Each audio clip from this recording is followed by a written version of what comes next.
প্রার্থী হিসেবে মনোনীত হতেই ঘর গোছাতে শুরু করলেন কেশিয়ারি বিধানসভা তৃণমূলের প্রার্থী রামজীবন মান্ডি।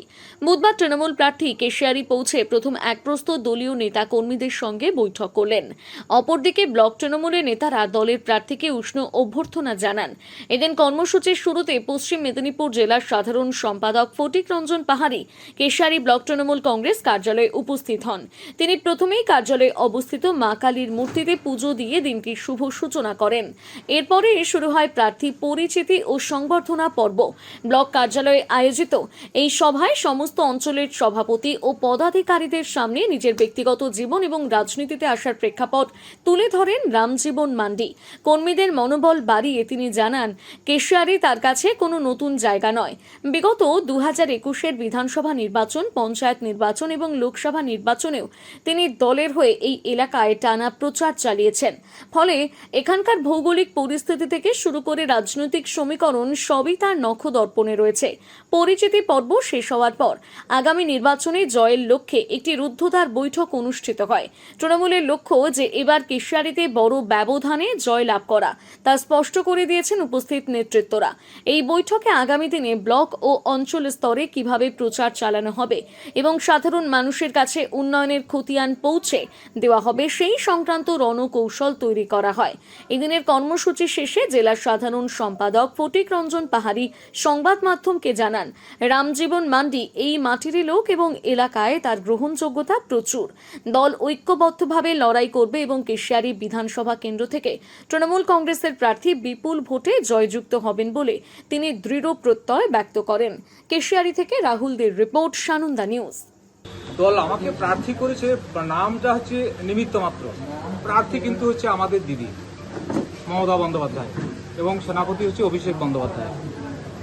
দিদির মনোনীত প্রার্থী একটা ক্যান্ডিডেট হচ্ছে আমি। যেহেতু আদিবাসী সংগঠনের সাথে আমি গভীরভাবে যুক্ত, তাই দিদি আমাকে মনে করেছেন, প্রয়োজন হয়েছে, তাই দিদি আমাকে কেশিয়ারিতে পাঠিয়েছে। অর্থাৎ এখানে আমার ব্যক্তিগত ইচ্ছা অনিচ্ছার উপর নির্ভর করছে না। এটা দিদি আমাদের আদর্শ এবং আইকন হচ্ছে আমাদের অভিষেক বন্দ্যোপাধ্যায়। তাদের নেতৃত্বে পশ্চিমবঙ্গের যে উন্নয়ন চলছে, সেই উন্নয়নের ধারাকে কন্টিনিউশন করার জন্য এবং মানুষের যা সুবিধা অসুবিধা বা চাহিদা যেগুলো আছে সেগুলোকে ঠিক মতন তুলে ধরে সমস্যাগুলোকে সমাধান করার জন্যই কিন্তু অ্যাকচুয়ালি আমাকে এখানে পাঠানো হয়েছে এবং আমাকে পাঠানো হয় এখানে কেশিয়ারির সমস্ত মানুষের কাছে আমার একটা পরিচিতি করে দিয়েছে। আর ক্যান্ডিডেট বা প্রার্থী দিদি, নাম আমি রামজীবন মান্ডি, একটা নিমিত্ত মাত্র।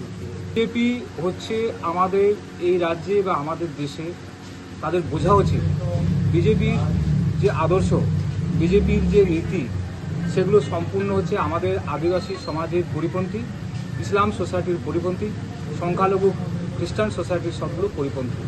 তাই যারা মমতা ব্যানার্জির এই দলের বাইরে যে দল থেকে তারা ক্যান্ডিডেট হয়েছেন, যারা লড়ছেন, তারা কিন্তু আদিবাসীদেরকেই আত্মঘাতী করছেন।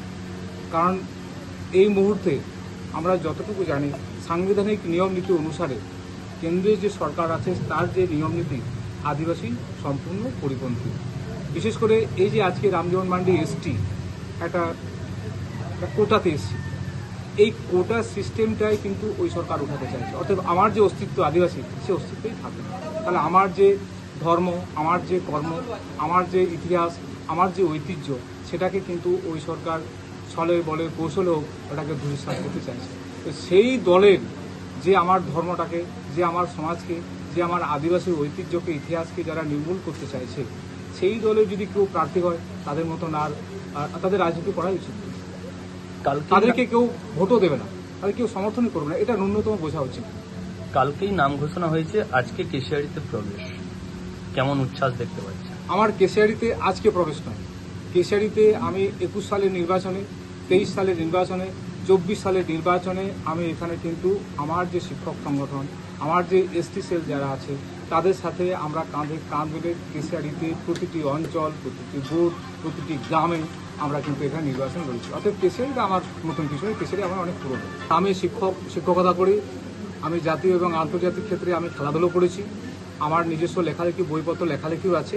এটা আমার একটা আলাদা পরিচিত। এই রাজনীতিটা হচ্ছে মানুষের, আমি একটা স্কুলে পড়ায় ছাত্রছাত্রীদের সেবা করি শিক্ষার মাধ্যমে। এখনও হয় বৃহত্তর ক্ষেত্রে সাধারণ মানুষের পাশে থাকবে।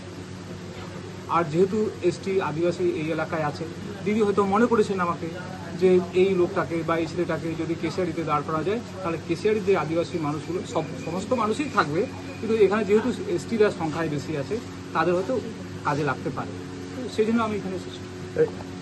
এই যে ভোট পর্যন্ত কেশিয়ারিতে পড়ে থেকেই প্রচার করবেন, নাকি দাঁতনে পড়ে থেকে প্রচার করবেন, নাকি আমার আসা যাওয়া? কেশিয়ারি আমার সমস্ত বাড়ি আমার বাড়ি, ঠিক আছে। দাঁতন যদি কেশিয়ারির মধ্যে হয়, হ্যাঁ রাত্রেবেলা ঘুমাবার জন্য কোনো কারো বাড়িতে হয়তো ঘুমাতে পারি, ঠিক আছে। দুপুরবেলা কারো বাড়িতে খেতে গেলে কারো জায়গায় খেতে পারি, ঠিক আছে। কিন্তু আমার কেশিয়ারি সব, কেশিয়ারিতে থাকবো না বেলদায় থাকবো না দাঁতনে থাকবো, এর কোনো ফ্যাক্টর করে না। চিন্তায় পড়ে গেলাম, আমাদের এই বেলদা এলাকায় বাচ্চার জন্য ভালো কোনো ইংলিশ মিডিয়াম স্কুল কি নেই? চিন্তা করছো কেন? আমি তো কালকেই টিভিতে দেখলাম, হুম। আমাদের কাছেই তো রয়েছে সেন্ট আর্নল্ডস স্কুল। আপনি কি আপনার সন্তানের জন্য সঠিক স্কুল খুঁজছেন? আপনার সন্তানের মজবুত বা সঠিক ভিত গড়ে তুলতে আজই চলে আসুন বেলদার সেন্ট আর্নল্ড স্কুল। আমরা দিচ্ছি গুণগত মানের শিক্ষা সিবিএসই পাঠ্যক্রম অনুসারে, যা শুধু পুঁথিগত বিদ্যায় আটকে থাকে না, বরং আপনার সন্তানের সার্বিক বিকাশে সাহায্য করে। আমাদের বৈশিষ্ট্য: অত্যাধুনিক ডিজিটাল ক্লাসরুম ও সমৃদ্ধ লাইব্রেরি, উন্নত সায়েন্স ল্যাব ও মিউজিক ক্লাস, এবং এখানে খেলাধুলার জন্য রয়েছে বিশাল বড় খেলার মাঠ। আরও বিশদে জানতে যোগাযোগ করুন saint Arnold school, Amdan post, Khatnagar, district Paschim Medinipur. বিশদে জানতে স্ক্রিনে দেওয়া নাম্বারে যোগাযোগ করুন। নিজেকে আপডেট রাখতে ফলো করুন সানন্দা নিউজ।